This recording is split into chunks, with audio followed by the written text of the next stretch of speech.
would say for the Barbarian, you have a couple of things that you want to be able to overcome with the Barbarian. One is your lack of range. The other is because you're in the thick of it, you can get surrounded. In the later parts of the game, even the later parts of normal difficulty, you've got a lot of monsters that move very quickly and are designed to surround you and trap you.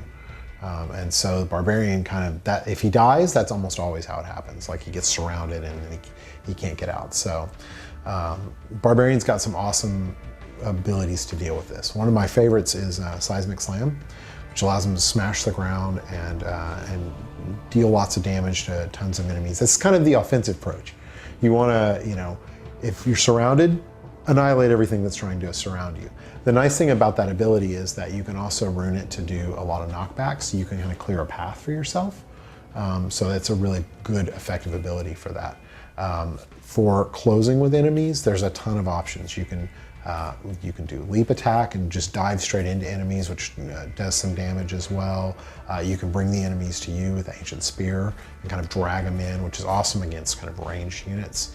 The thing I like to do the most is Furious Charge, mostly because I like the nature of the AoE damage. It's got some similarities to leap attack in that they both are about moving quickly towards the enemy and kind of dealing some damage, but Furious Charge is a little more offensive, and whereas leap attack is a little less damaging because it's also designed to get out of bad situations.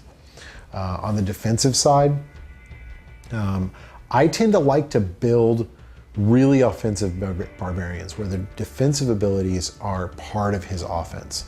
So some people rely on things like Ignore Pain so that they can just withstand a ton of damage. I only use Ignore Pain if I put damage reflection runes on it so that it damages enemies back as they attack. But usually what I do is use a combination of Revenge or Overpower or both. And the interesting thing about those skills is they're both triggered in certain combat situations. Revenge is this ability that when you're getting attacked, you have a chance for it to activate. When it activates, you can use it, deal damage to everyone around you, and for every enemy you hit, you recover some health. So Overpower is an ability that you can fire off, and if it crits, it can fire off again, and it is another AoE damage. They both have these really interesting defensive options you can add to them, like you can increase the heal quote amount. You can set Overpower to be a heal as well, so you could double them up, which is really interesting. Or you can also do some crowd control elements in there. One of the other things I love to do is just ground stomp. You get in, leap, you Furious Charge in, ground stomp, Overpower is a really amazing opener. Like you'll charge right in, you'll deal a ton of damage, and you kind of take the fight to the enemies before they can even think about trying to surround you and deal any kind of serious damage.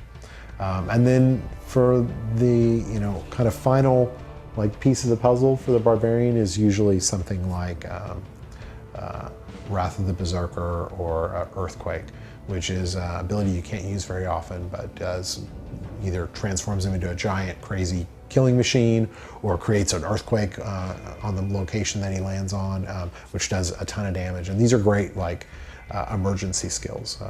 The Barbarian's tougher. He's the toughest class in the game, but and he has tons of options for how you can build him and make him tougher. But the downside to that is that because he's this melee character, he has to get in close, if you don't have kind of that emergency button to hit so that you can just turn things around quickly, he can get into a lot of trouble.